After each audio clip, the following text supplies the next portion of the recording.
Власта нема абер да ги укине економските директори во болниците како што ветуваше пред 2,5 години. Наместо тоа, предизборно се поставуваат нови. Клиниката за гинекологија и државната кардиологија веќе се подновија со по еден организацијски директор, потврдуваат за Алфа од Министерството за здравство.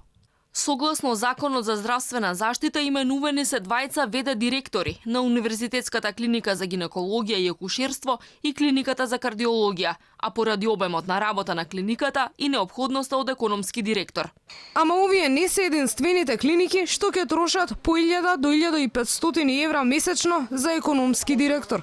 Во тек се постапките по објавените јавни конкурси и за организацијски директори, зашто дополнително ќе ве информираме откако министерот за здравство ќе го изврши изборот. Идејата да се укинат ваквите двојни директорувања СДСМ ја сподели пред да добие власт, па ветувањето е впишано и во програмата План за живот.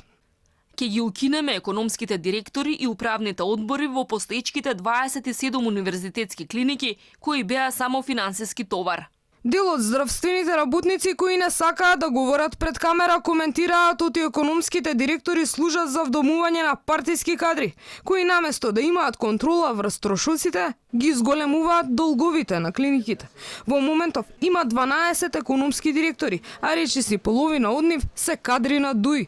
Здравството за нивните плати годишно троши околу 200.000 евра. Дел од медиумите претходно пишуваа дека токму поради инсистирање на кадрите од ДУИ за кои партијата барала да останат на своите работни позиции, наместо нивните функции се укинаа измените на Законот за здравствена заштита со кои требаше да се избришат двојните директори во болниците.